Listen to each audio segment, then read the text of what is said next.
Are you being serious right now? Yeah. You'd let me interview you as Superman. Sure.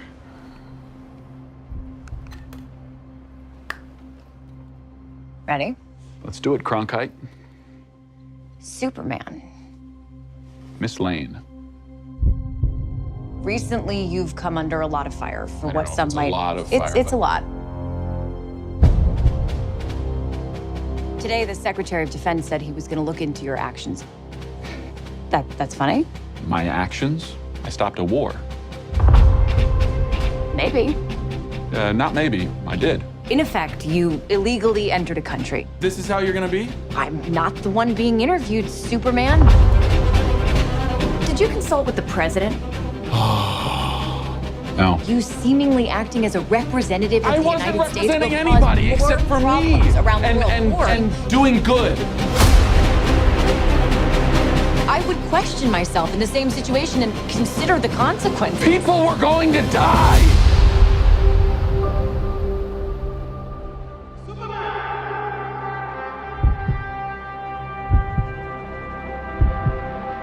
Hey, buddy. Eyes up here.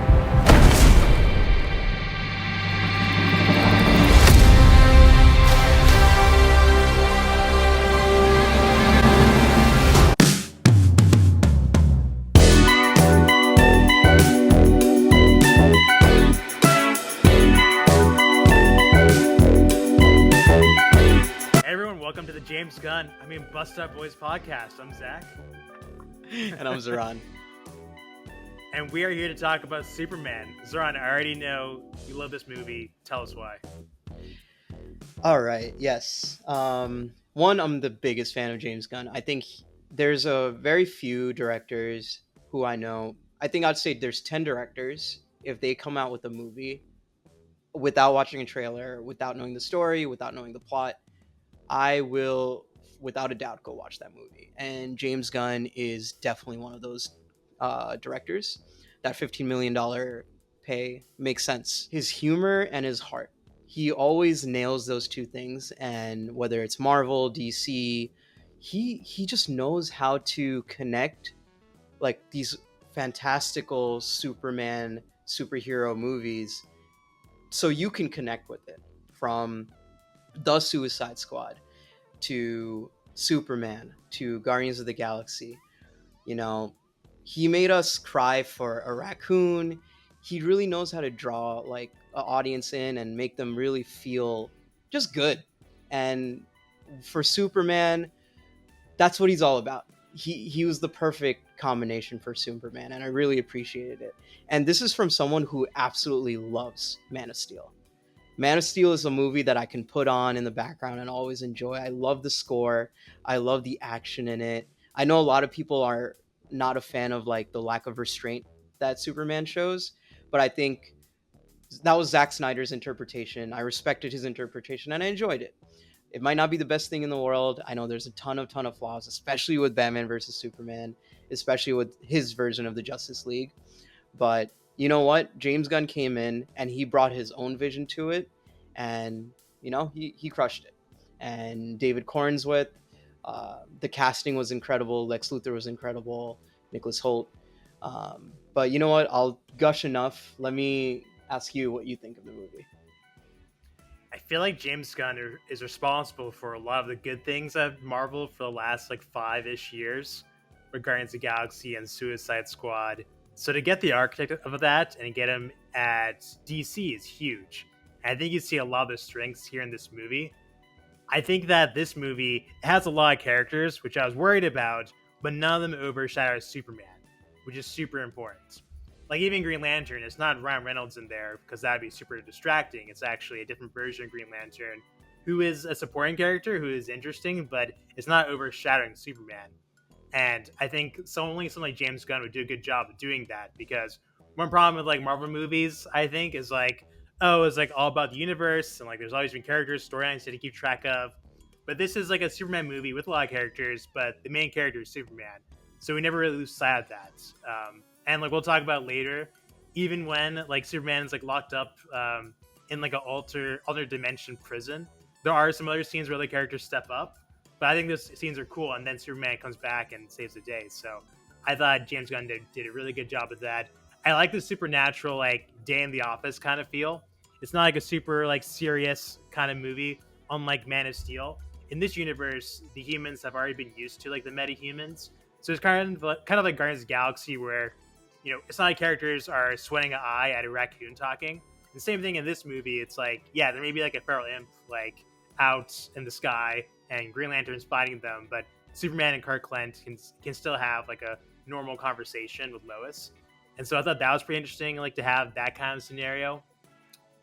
And yeah, I like this visual palette. It's more brighter. It's not super dark and oppressive, which matches the mood. And then last thing I'll say for now is it's just not too long. So this isn't like a 3-hour Zack Snyder, 40-minute action scene at the very end. It's like you get your awesome 2 hours and then you're good to go. And I appreciate James Gunn respects the viewers and things were responsible enough to be able to handle that. It's a good story in 2 hours. So yeah, I was a big fan of this movie, and I think he landed the plane.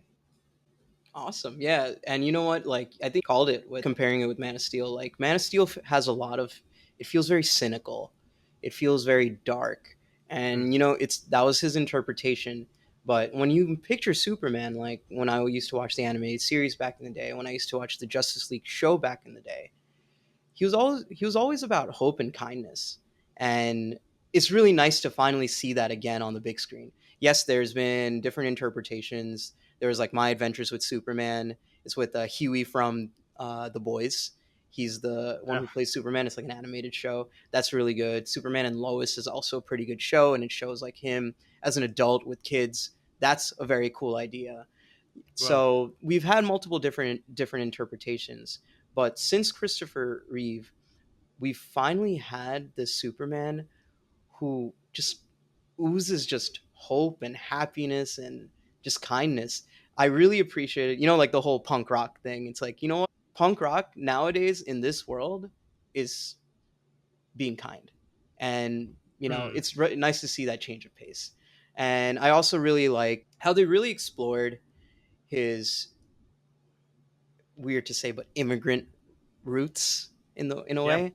And it didn't show like his ending monologue, not to go into spoilers, but just him letting out all this emotion that has trapped inside him. You could feel that he's been holding this and constantly in, and he just lets it out to Lex, and describes like, I've been through hell, but you know what? I'm a human. I just put one step in front of another, and that's how every single person in this world lives. And I really appreciated James Gunn approaching that. I know there's like a lot of people going like it's woke, but it doesn't make sense. It's Superman. He's been like this forever. In fact, I'm gonna put like a poster right here showing something from the 1940s that Superman said. And you know, I think one of the biggest things is that James Gunn just nailed Superman. He understands Superman. He knows how he's supposed to act, and small actions like saving a squirrel, or they're fighting a huge monster, and the rest of the Justice Gang, just gang, yeah. they're they're purely just trying to kill this monster. While for Superman, one, he has that great power comes great responsibility, but like he's not solely focused on neutralizing this threat. He's also focusing on, one, avoiding collateral damage, something Man of Steel did not do, and number, like, just checking up on different people. And even more, he's trying to see if he can save this animal too, this monster that's attacking the thing. So just little things. He understands the character. But Yeah, yeah. and like one thing that I think kind of annoyed me with Marvel down the stretch, it was like very focused on the tragedy of like Sodovia, like whatever that one tragedy was in Marvel where a lot of people died and there's like lawsuits later, and that's like a lot of like the storyline. I think like this universe, it's like people know that like they're metahumans, and so it's again a little bit less serious, and so you can have like a more happy, carefree kind of Superman who it's more like, hey, let's just like be good and like save the kaiju and not totally destroy everything. But if that does happen, like happened in the climax, it's not the focus of all the trauma. So I thought that was super good. And also, I thought an interesting interpretation of the movie is that maybe James Gunn is channeling some of his own trauma, like in the storyline. So I didn't know this until recently, but he was actually fired by Disney in 2018 because of some old tweets he had. But then actually the cast of I think Guardians of the Galaxy like petitioned the CEO of Disney to be like, hey, like actually this guy is really good. He's a good person, and maybe those are old tweets, but we want him back. He was rehired, and he had an awesome stretch down on Marvel afterwards. And so you see some of that in this movie as well. Like Superman is like canceled for a little bit. The media goes against him. Social media goes against him, but he still keeps his head held high and eventually makes it back. And so I think it's also James Gunn like talking to us like, hey, like this is redemption is the thing, and like I found it in like So Can Superman. Yep. Yeah. No, I think yeah, you nailed it there. I knew about it when it happened in 2018. I think I was Yeah, like really pissed off because Guardians 1, 2, I really love those movies. And to see he was fired, I'm like, wow, how could you do that? Like yeah. he and clearly Kevin Feige was pissed about it. It was like someone from the past. I want to say it was like Pearl Mutter, some like Disney exec just hated him and like just got rid of him. I think that's speculation. I don't know that if that's true or not. But you know what? That's one of the best things that happened. You know, because now he's responsible for like the entire DC universe, and I think a large portion of why Marvel is not doing well is because they don't have James Gunn to rely on anymore. The best movie after Endgame is probably Guardians 3. And actually another thing speaking of Marvel, did you notice how neither after credit scene really had was like teasing any future movie? Right. It was just like a couple of jokes, and then Yep. you're off. Yeah. That's by design because he Oh. didn't want to put any kind of twist or like teaser for a future movie and dictate what that movie's gonna have because he's had to deal with it before. I think it was with Guardians 3. They were gonna add Thor to it from Endgame, right? Oh And wow. yeah, James Gunn was like, "Nah, I don't. I love Thor. I love Chris Hemsworth, but I have no idea how I'm gonna write him into this movie. I just can't do this right now." And Thor: Love and Thunder. What is that? Thor 4.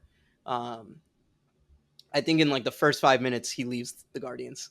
So so it is what it is. I like he's learned a lot from his time in Marvel, and I'm really glad that instead of being stuck at Marvel, he's literally controlling the rest of DC and starting it off with a huge bang. But yeah, one thing I wanted to ask you is like what was your favorite character standouts in the movie? Oh man. So obviously Superman is great. Brent Quartet's pretty great. Lois Lane is good. She does her thing. I thought that all the journalists at the Daily Mail were kind of like interesting and amusing. So I think James Gunn had a lot of fun there with the different characters up at the Daily Mail. Um, we'll talk about this. I thought it was Daily Planet. terrific. Daily Planet, excuse me. Daily Mail Spider Man. Daily Mail is an It's actual just a news real thing. organization. Okay, never mind. Good call. Good call. Yeah, we live in New York City, so I see a lot of Daily I Mail. think it's a Like, UK. Daily or the Mail is a UK. UK. I Okay, think I have never. no idea. Yeah. I think you're right. The only Yeah. reason I know this is because they throw like soccer rumors all the time. That's the only reason. But continue. I'm sorry. Didn't mean to. Okay. No. No. That's great. Good call. I knew it was Daily something. Um. Yeah, I thought Engineer was fine. She's like one of the bad guys in the film.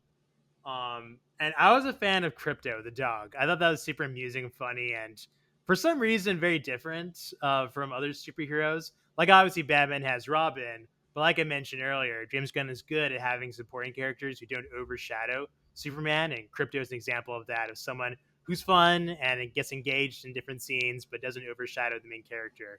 So, yeah, I just think it's like a great ensemble cast.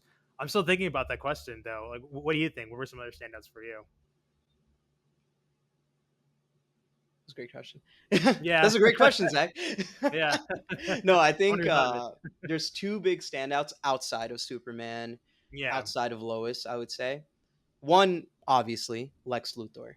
Yeah. Man, the way he just made me, it was a truly hateable performance, and by Yeah. design, Yeah.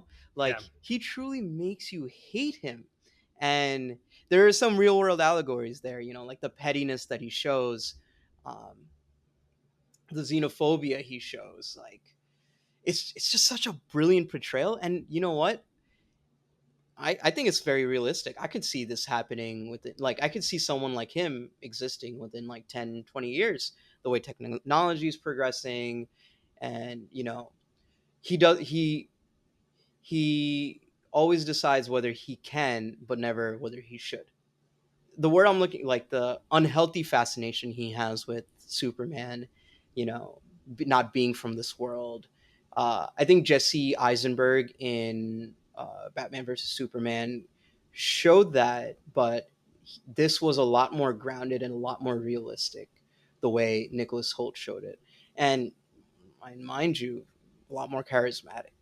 And you could see it's very realistic how you could see him having a following the way he did in this movie. The other one was in a complete different way is um, not Ray Fiennes. What's his name? Green Lantern. Nathan Fillion. Nathan Fillion. There you go. Yeah, yeah, yeah. I was Yeah. thinking Ralph Fiennes or Ray Fiennes. Nathan Oh, I Fillion. Yeah, see. yeah, yeah. So Nathan Fillion, he's just hilarious in everything he does, and I love that he had a much larger role in this than any other James Gunn movie that he's done. I love his haircut. I just you could see that he's an arrogant person, but he's good-hearted, and he just Mhm. nailed Guy Gardner. So there's three very popular Green Lanterns. So you have your Hal Jordan, who we've seen get played by Ryan Reynolds, but Ryan honestly, Reynolds. Ryan Reynolds just played it as Green Lantern as himself. But Hal Jordan is a lot more like stoic. Yeah, he's a lot more like stoic, a lot more serious. Um, you have Jon Stewart, who's become incredibly popular from the '90s Justice League show, and then you have Guy Gardner.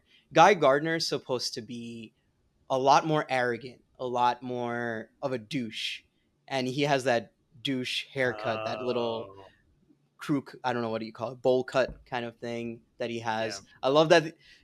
Only James Gunn would give Nathan would give Fillion. him such a monstrosity of a Yeah. haircut, and he just nailed it. He nailed Guy Gardner to a T, the same way you have in any comic book cartoon that you've seen. Uh, I do know you have one you really appreciated, and that was Mr. Terrific, right? Yeah, that's right. Yeah. Or I feel like we can talk about this. So in the middle of the movie, Superman's in prison, and so then Lois and Mr. Terrific go to the island to go fetch him. And there's like a cool scene where Lois is in like a I forget the exact term they use in the movie, but basically like a sphere that protects her. But meanwhile, Mr. Terrific just taking out like all the robo or all the guards in the island, which I thought was pretty amusing. Like I think like some of those like highly CGI scenes can be kind of fun. Like I remember in an X-Men movie, there's like the character who goes like really fast, it can like move past everybody and like knock them all out real quick. And I thought in this movie a cool CGI scene was that fight scene, but you weren't a big fan of it. In the group chat, you said it was your least favorite James Gunn fight scene ever. And that's like a strong take. So what's behind that? So it's a great scene, and I really liked it. But there's one thing I didn't like about it. In this is the same cinematographer, I think, as the Flash movie, and even Guardians 3. I think they're the same cinematographer for both of them.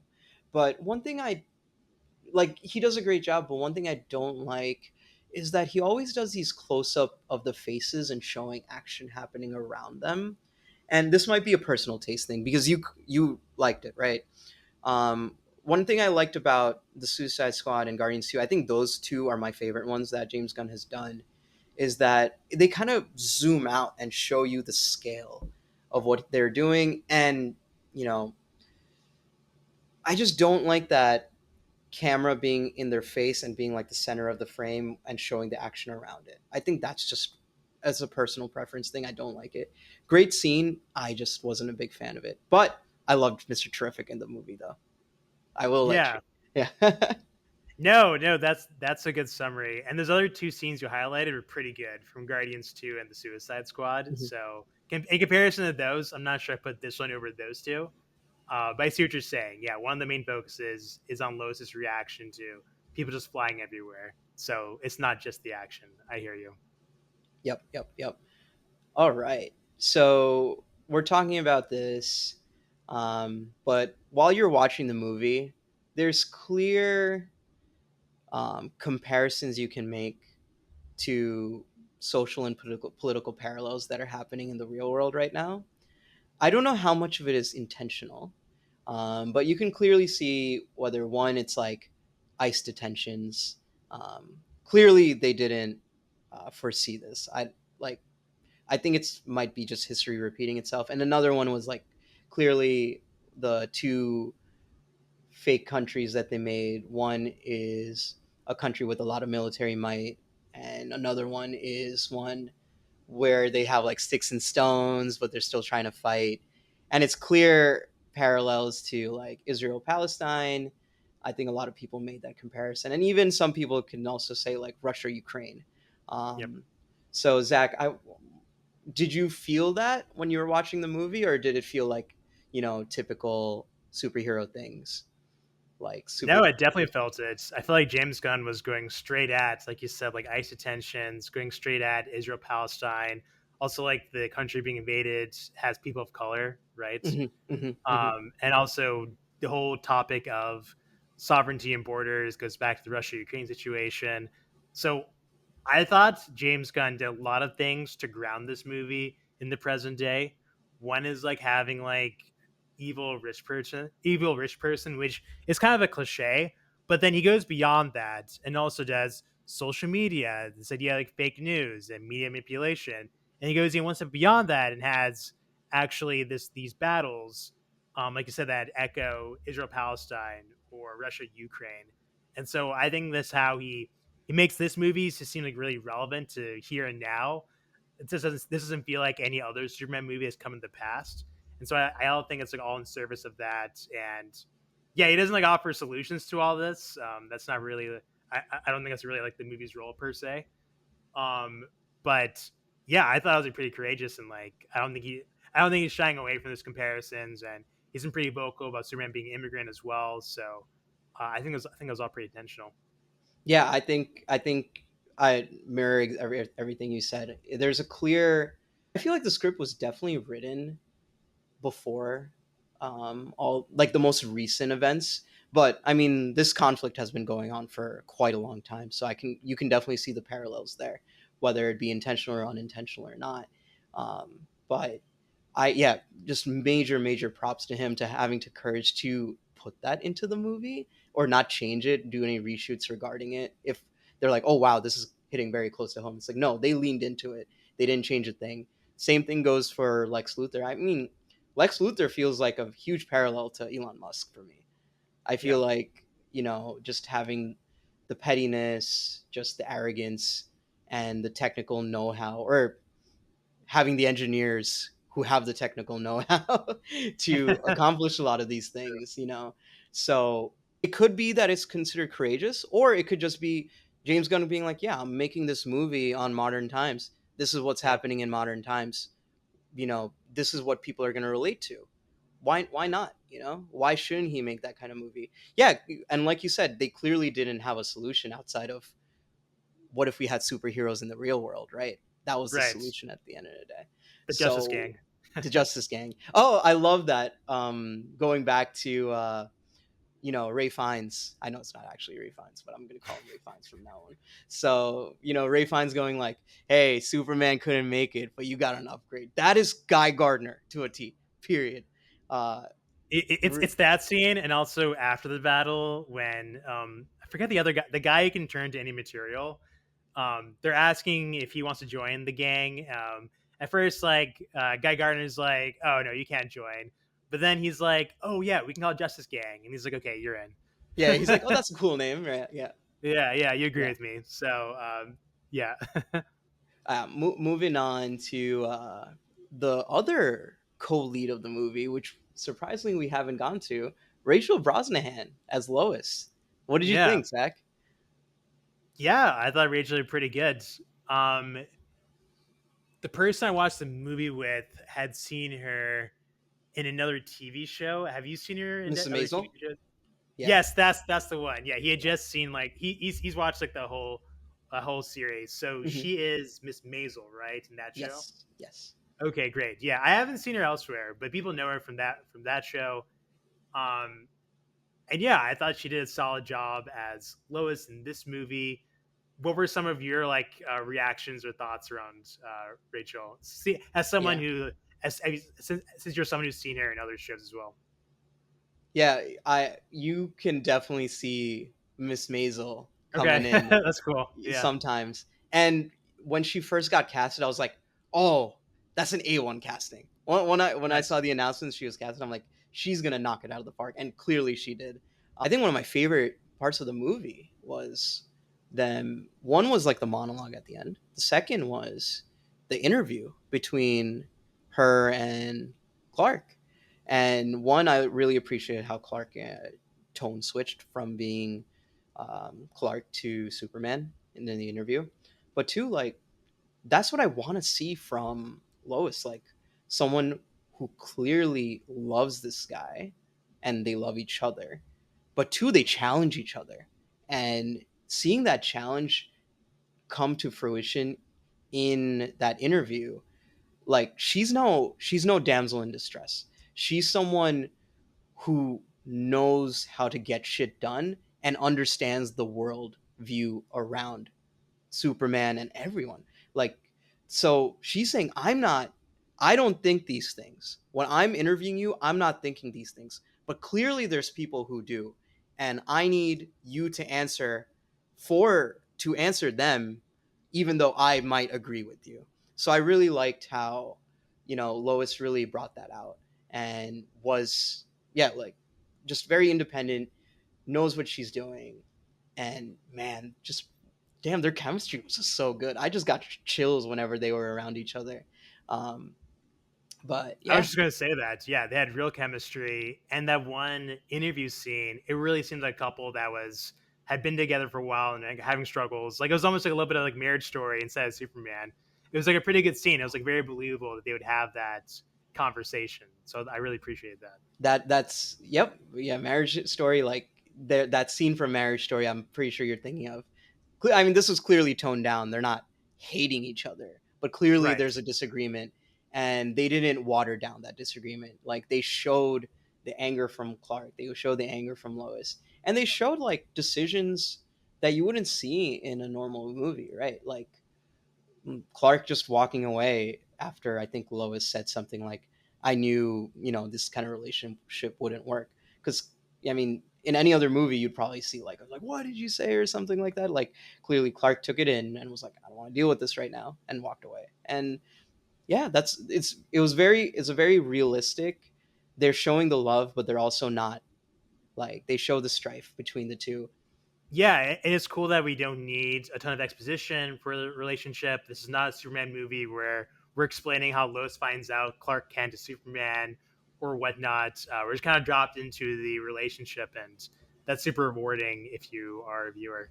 But yeah, it's great not to Yeah. have to see Lois find out who that Clark is Superman again. It's great not having to watch his origin story again. Just show us it, and then two, three. Like the segue is Ma and Pa Kent. What did you think of their this version of them? They had a really good arc in the movie. I wasn't really expecting much. I wasn't sure we'd see them. Um, they are like true ground the earth, like Americans who are in the Midwest. Apparently, like Metropolis is supposed to be Cleveland, which I didn't know. Um, In so like this I'm movie, it's Delaware. oh, interesting. Yeah, Okay. in this Uh, movie, they're considering it Delaware, but yeah, it's been Cleveland for a while. We'll talk. Well, yeah, what were you saying? Anyway. yeah, there's like a lake or something in Cleveland. Or I guess the point is like Superman's supposed to be like a Midwest character, so Hmm. the movie doesn't forget that. Like I think we don't really think of like big cities in the Midwest, Hmm. but we still see like the Midwest roots of Superman in the parents. And you watch the movie, they have a really cool role at the very end of the film, which I really appreciated and was definitely a good feel good James Gunn moment. So I thought James Gunn did a good job with those two characters. Not to get back into comparisons with Man of Steel, but In Yeah. Man of Steel, they had Kevin Costner and Diane Lane, and they had like a Oh, cool. massive farm. So one thing I liked in this comparison was like Superman had a very small house compared to what they showed in the previous iteration, right? And they had Diane Lane and Kevin Costner playing who were like, very, very attractive, like Hollywood Yeah. actors. It felt like they did a great job, obviously. It just didn't feel like Superman to me. Here it felt a lot like Superman, like a very lot more, down to earth. Ma and Pa, like honestly, you could have told me that they just brought them from like the Midwest somewhere, and I would have believed you. Yeah. I would not have believed that with Kevin Costner and Diane Lane. Yeah, so I really liked it. I love the monologue that the dad gave to Clark. One thing I really like, I don't know if you remember from Man of Steel, but Kevin Costner always was trying to push like restraint on Superman. It's like, Yaves, maybe you should let those kids die on the school bus, super bus, on the school bus. Like implying he shouldn't be showing his powers, stopping him from saving like himself during that tornado in Man of Steel. I think this iteration of Pa Kent was a lot more realistic of what you would have seen from the comics. Kevin Costner, for all he did a great job, but it felt very Hollywood compared to this, which felt a lot more realistic. I feel like this is a good way to get into like the big twist in the movie and big spoilers here. Major Just as spoilers. just as a background, in the beginning, you see a message that Superman receives that he's had forever. Whenever he heals, he watches this video or hologram of his father from Krypton, father and mother from Krypton, who are played by Bradley Cooper and this woman from Westworld. So you see them saying like, "Hey, we love you, son. Please go to Earth." What is it like? I forgot what it said. Like, save them, help them out, and everything like that. That's going to be your home moving forward. And then the second half of the video slash hologram message is corrupted. Lex breaks in, decrypts it, and we find out that Jor-El is saying, "Hey, you're going to conquer this place. You're going to conquer this earth. They're going to follow you." Different interpretation, but it has existed before. Showing that and then him rejecting that. And at the end of the movie, the new message he sees is the videos of himself playing as a kid with his mom and dad. Tears in my eyes, very Yeah. emotional. Same. What an amazing way to end a movie. What did you think? It was a real twist. So, like you said, apparently this is like a storyline that has existed in the Superman universe where the parents are don't send Superman to Earth with the best intentions.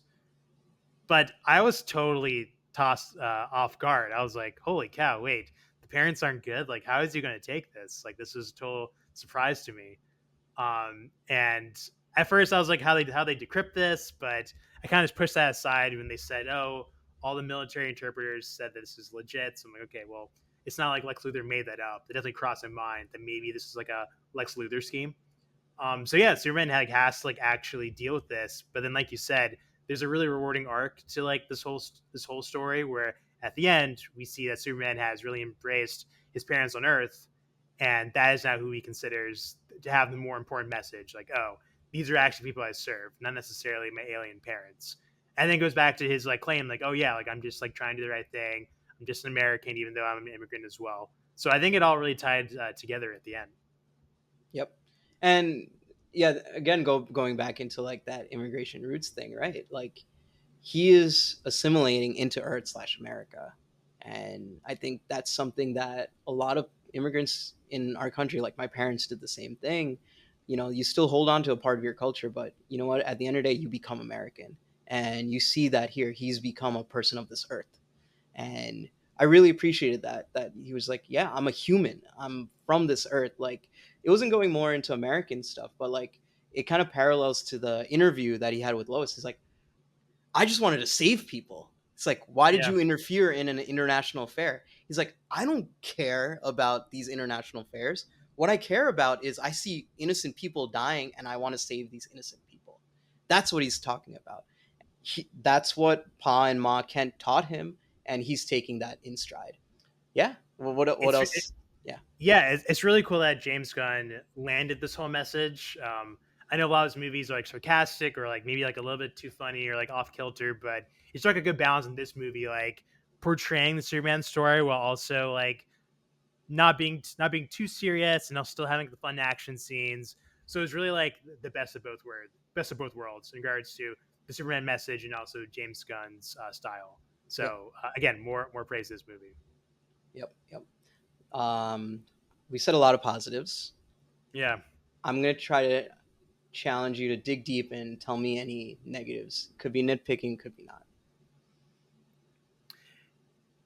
Did you like the villains besides Lex Luthor? The other two, Bizarro. I think they don't call him Bizarro in the movie, but like the character who like in the comic books is known as Ultraman. Bizarro. Yeah, Ultraman. Ultraman. Yeah. They And the felt engineer. it felt more like tools for Lex. It wasn't. They Yeah. didn't really have much personality themselves. I think we'll. I think he's Ultraman right now, but clearly when he went into the black hole, they're trying to say that he'll probably become Bizarro at some point in the future. Oh, I It's a little see. tease. Okay. Yeah. Mhm. Um, so yeah, I understand what you mean. Like they're a little underdeveloped, and I think that goes into my biggest complaint about the movie. I know There we go. you like that it was like 2 hours, but I would have appreciated maybe another 20 minutes or so, not of People are saying action. this. Yeah, Yeah. because I think they nailed it with the action at the end. Like, but there's a lot of very promising characters that I wish they gave a little more time to develop. I think Superman was developed fine. I think Lois was developed fine. Yeah. Um, Lex was developed fine. I think those three were given Totally. more than enough screen time. But I would have loved to see a little more screen time for Hawk Girl, which we haven't mentioned this entire time. That's how little of like a role she had. I wish she had a little larger role and explored. I think the biggest personality we saw from her was when she took Netanyahu or Putin, whatever you want to call him, Yeah. the Bavarian leader, and he was like, "You're not gonna kill me, right?" And he's like, "Superman didn't kill me or something." And she's like, "I'm not Superman. Like I'm gonna do it." In the comics, she's not someone who saves lives like that. She's judge, jury, executioner sometimes. Mm. So I wish they kind of explored that. It's very funny they got her to play it because she's from Dora the Explorer. She played Dora the Explorer. She was from Oh, I didn't know Last of Us that. 2. So seeing her played was a little interesting. She might grow into the role later moving forward, but I wish they developed her character a little bit more. I wish they developed the heartthrob. I forgot what his name is. Not Robbie. Um, the third guy who every woman's attracted to, who saved the day, Yeah. I guess. Yeah. Forgetting Yeah. his name, but I wish they gave him a little more personality, screen time to show his thing. If you watch My Adventures with Superman, they show a lot of backstory for him in that show. Oh. Um, he's basically supposed to be like Superman's best friend, which we could have seen more of him. Uh, and honestly, like maybe a little bit more action too. But that's just me. I think if this was like 2.5 hours versus 2 hours, and I think it's like 2 hours and 10 minutes, maybe even in the beginning where they kind of show like the little walls of text Star Wars style, showing like 3 years, 33 years ago. I think it would have been kind of cool to see like maybe him stopping that action in Bavaria and starting from there and then showing the consequences of what he did versus as opposed to just a wall of text. Yeah. So, but yeah, it was good. Like that was the biggest nitpick I have. I wish it was a little bit longer, not longer. And that might be a testament to the movie. Yeah, that's a really good nitpick because I agree. I think especially with the Daily Planet characters, there were a bunch of characters tossed at us, including that guy, the heartthrob character. If I'm understanding, if that's the person you're talking about, who Hmm. apparently is Clark Kent's friend. Yeah, like that's interesting that he's like actually a recurring character. Like you wouldn't have guessed that from the movie. I thought he was just some random person James Gunn made up for the movie, but actually, it sounds like you're saying this person has like a whole role in the Superman universe. So like that's interesting to see, and like we didn't really get that as a viewer. You think it's just like some character at the Daily Planet. So I totally agree with that, and I also agree with Hawk Girl because like we get a tease that she has like a more complex character. Like I kind of thought she was just a background character, but then she has a moment at the end, like you said, where she's like, "Oh yeah, I'm not Superman." So then you realize, oh wait, there's actually more to this character than maybe this movie led on. And like you're saying, actually, there is like a kind of like a actual whole persona behind this. So that wasn't really fleshed out either. So yeah, like I think those are pretty good points. And you're not the first person I've heard say that this movie could have been longer. And I Mhm. feel like movies are often too long, so that's why I'm like, oh, phew, it's only 2 hours. Right, But right, right. that is an interesting argument. I think like the other thing I've heard or seen is like maybe the whole like other dimension thing, like eating Metropolis is like kind of a cliche, kind of superhero way to like end a movie or have like a final climax scene.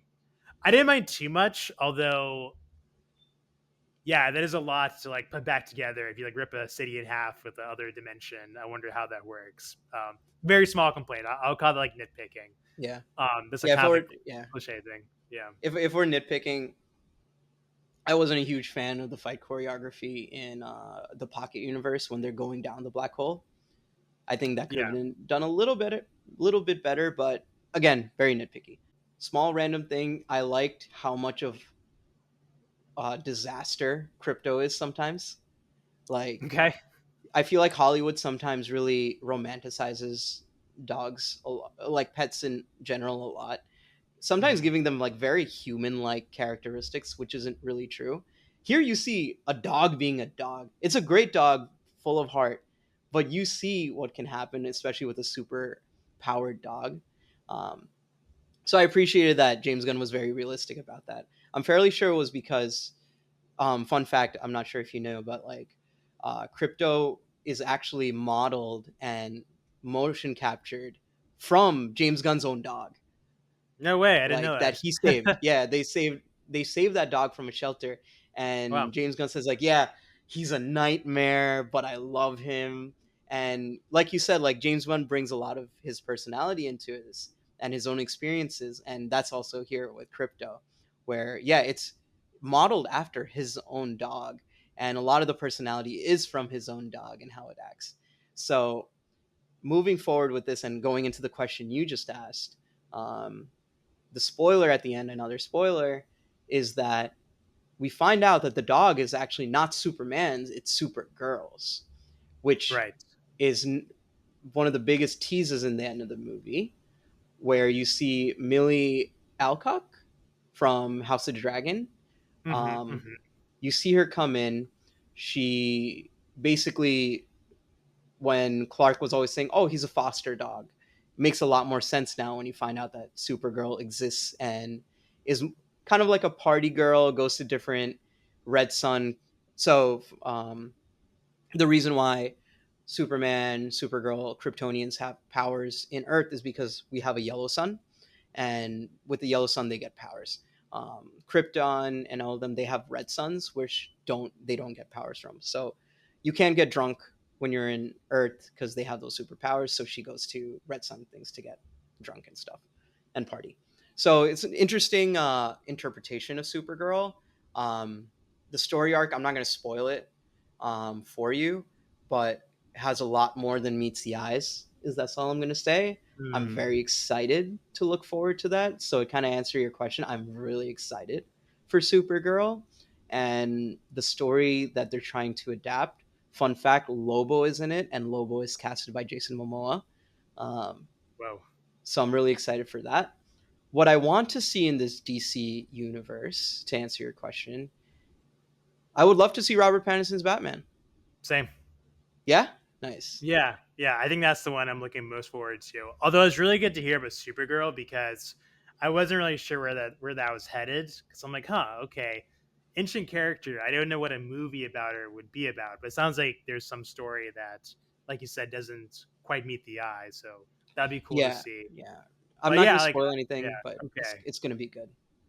Gotcha, gotcha. But yeah, like I feel like in this universe, there's like a real contrast between Gotham and Metropolis and Superman and Batman. So having them both in a film, I think would actually be a good, interesting contrast. Maybe more so than the Zack Snyder movie we got. Right.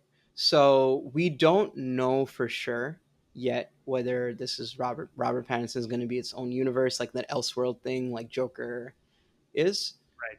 But there's rumors. I mean, I saw it on Threads. I don't want to give too much credence to it, but they're saying that Matt Reeves gave two scripts, one as a standalone universe and one to combine into the DCU. Is from what I heard, and that's why it took so long to write the script. I see. I don't know how true it is, but it will be interesting how they tackle the grounded and realistic take from Penguin and the Batman with the contrast of the more fantastical, very comic booky universe that James Gunn is trying to make. Yeah, good call on Penguin. I almost forgot that. Yeah, that's maybe hard to tie all together. And I assume the Joker, that storyline is done. Like the Todd Yeah, Phillips or it's Todd dead. Haynes. Yeah, yeah, that's over. Dead. So we don't need to worry as much about that. Yeah, that's a tough one. Yeah, they're very different, like you said. And one is very grounded in reality, the Batman Mm-hmm. universe, as opposed to the Superman one. So Yeah. But yeah, I think that's what I'm looking forward to.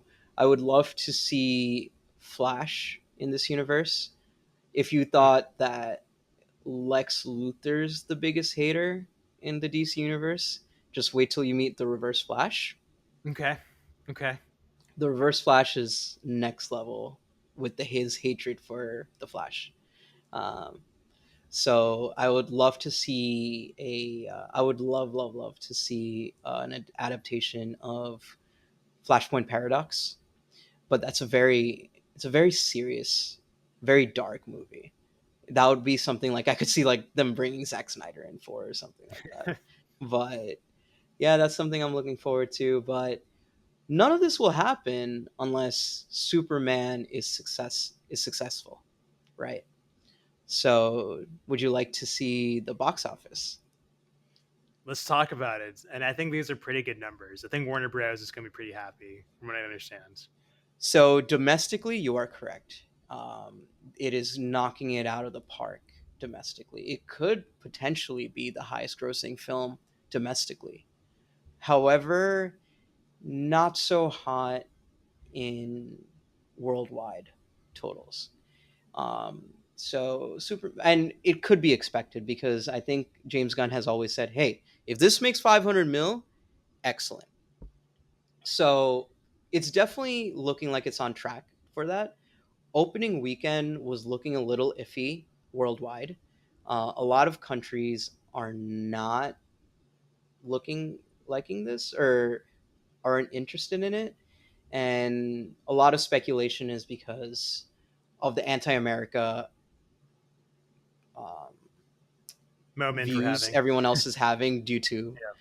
our administration and policies. And so a lot of people aren't really interested in watching one of the most America centric superheroes of all time. So Yeah. that could be one reason. Another could just be like, yeah, it's a very America. Superman's always been very America central. That's just how it's always been.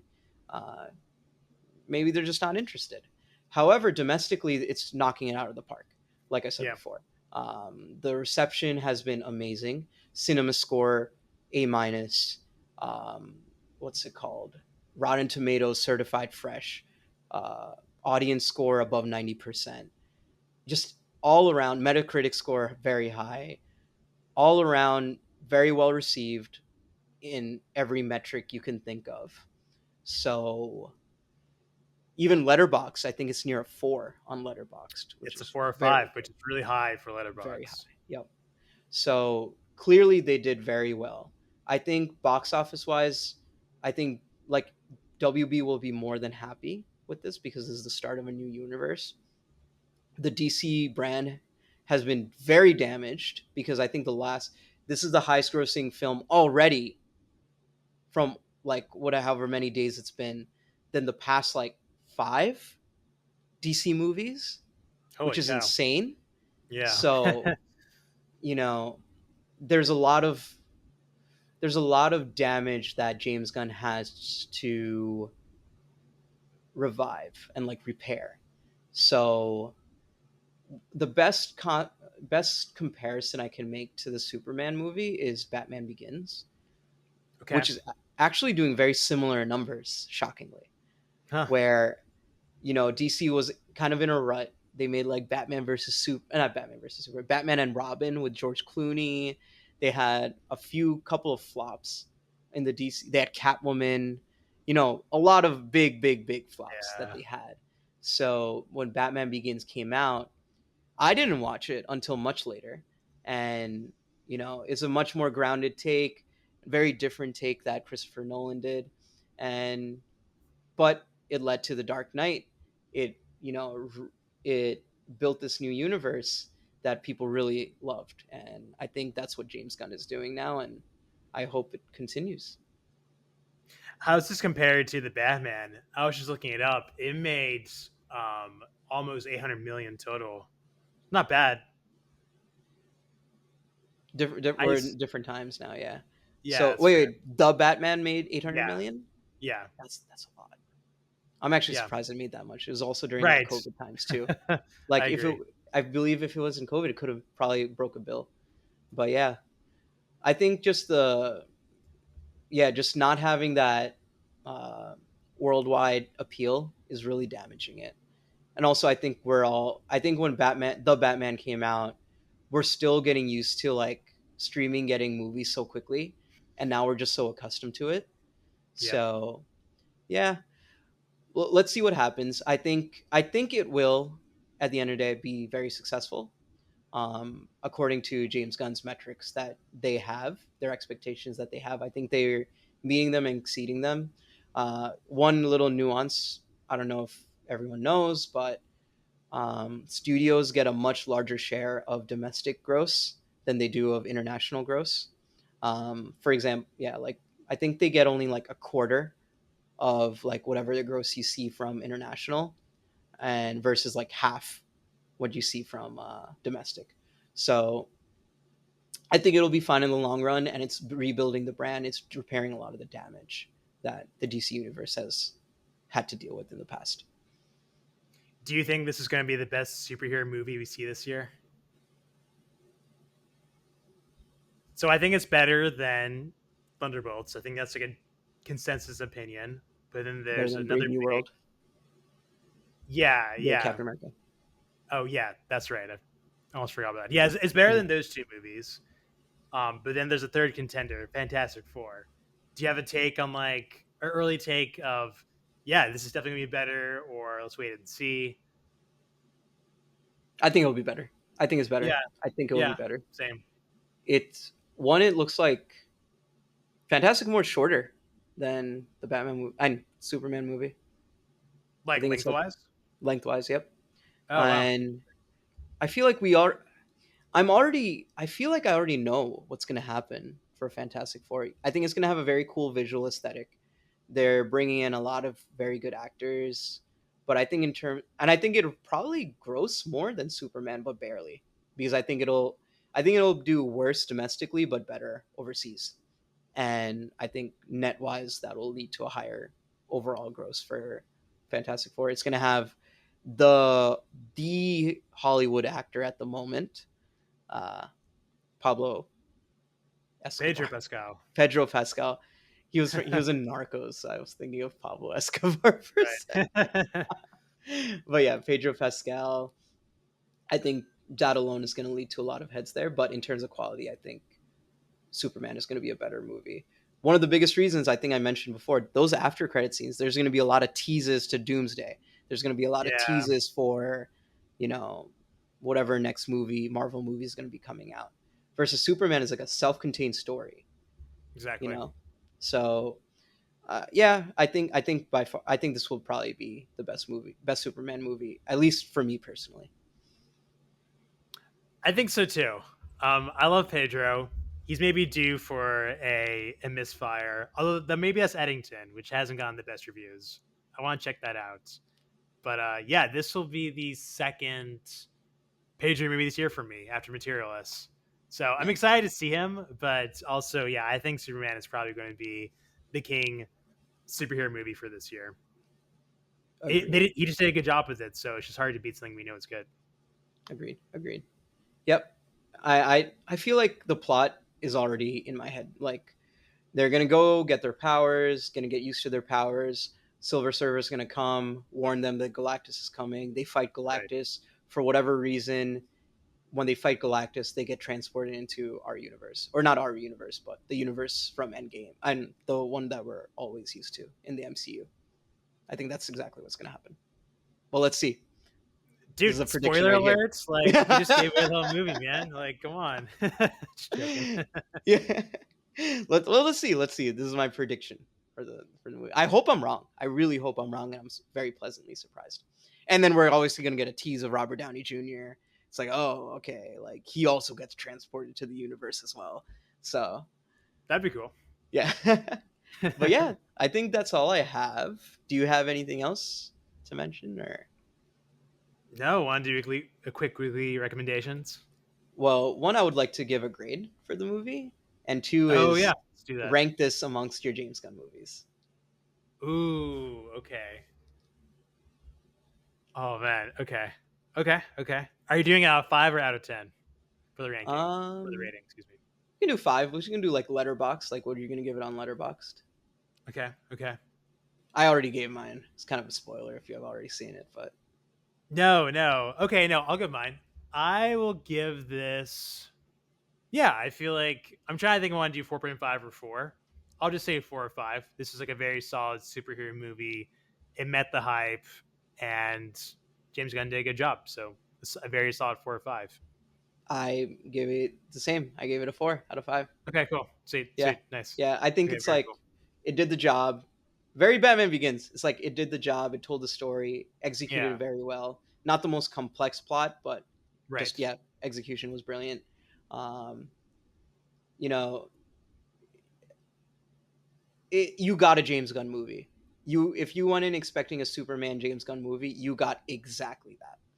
I think James Gunn has done better movies, but which I'm talking about right now. But yeah, he's done better movies, but it's definitely really good. So yeah, And the other do big you thing have we any? got was like Corn Sweat is like a good Superman. Because I think there are questions Yes, about, oh, like, is he going to be good or not? And at least in the Gun system, he's like very solid. he nailed Superman. He nailed it. Yeah, yeah. Yeah, but I think in terms of rankings, I think number one for me will always be Guardians 3 until it changes. Let's do a rundown. So the Gun movies are You want to just narrow it to superhero movies, or do you want to include like Scooby Doo okay. Yeah. and Slither?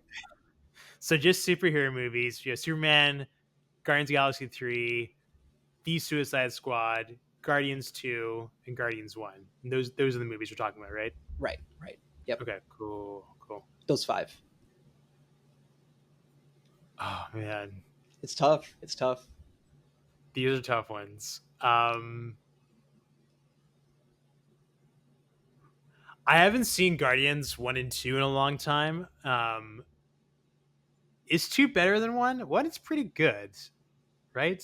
One is very original for its time. Yeah, It exactly. suffers from, I think Guardians 1 suffers from where, what is it called? Like where like Originers curse, where like they started the trend, and because so many people copied it, when you rewatch it again, it kind of feels dated. But when it came out, it was innovative. Yeah, and the second movie, he's like going after his father, Yeah. which like I forget. Like I feel like at the time I thought that was a little bit of a contrived plot point, but how did you feel about it? I love that movie for the ending, Oh, but I interesting. don't know, like tears in my eyes at the end of Superman. I think I had tears in the eyes at the end of Guardians 2. Okay, wow. But I think in terms of the movie, it was good. Like I'm not saying it's bad. Like I don't think there's any bad James Gunn movies, Yeah. bad James Gunn comic book movies. I don't even think there's any average James Gunn movies. They're all above average by far. It's just ranking. It's just ranking different carats of gold is how it feels like. Um, Right. so I would always put number one Guardians 3. Um, I would put second the Suicide Squad. Third I'll put Superman, followed by Guardians 1, followed by Guardians 2. Okay, I think I have the same These are my ranking. favorites. I'm not going to say best or worst, but these, like, if you were to tell me like, "Hey, let's go rewatch X, Y, or Z," I would choose that order in preference. Guardians 3 just has an amazing combination of music, characters, and imagination. And so, and also just like rounding out the whole story arc. So that has to be number one. Suicide Squad is just really good, contained movie. You have a bunch of actors all doing their thing. So I recommend that. I feel like this one's underrated because like people didn't see it as much as the original Suicide Squad. I feel like, and then you have Superman, and then like you said, Guardians of the Galaxy 1, and then Guardians of the Galaxy 2. So yeah, I think we're on the same page. Nice, nice, Yeah. sweet, yeah, awesome. That's what we got. You want to do weekly recommends? Yeah, last week I saw a really interesting movie from the 90s, I think 1990. Wow, Um Mississippi Masala by Zoran's mom, Mir Nair. nice. The really interesting thing about this movie, especially if you're in New York City, 20% of the movie is about Uganda, which I wasn't expecting. So that's like a whole major plot line. So if you're trying to understand maybe like the background story, the origin story of Zoran, or at least like some things that are lurking in his family background, this movie actually has a lot of that. So that was kind of a surprise. And then you have like a really good story about the immigrant experience in the United States and making choices about what to keep and what to discard from your heritage. So it's a pretty good film, and it Nice, has nice. extra meaning now. Now that Zoran is like a national Right, figure. right. Yeah. Oh, that's very cool. Good to hear. I still haven't watched it. I should watch it. I do share the same name. Right. Right. I have conversations, and people think I'm talking about you and not him, and vice versa. Oh, that's great. That's Yeah. mad funny. I have a game that Oh, cool. finished very recently. I finished it this weekend, actually. Um, it is called Clair Obscur Expedition 33. It's made by an indie developer with around 30 developers only. Cool. It's like a French JRPG, which is like Japanese role playing game. It's turn based. It doesn't do anything groundbreaking, but it just executes at an incredible level. Like, this is probably my game of the year this year. It tells a beautiful story. So it's called Expedition 33 because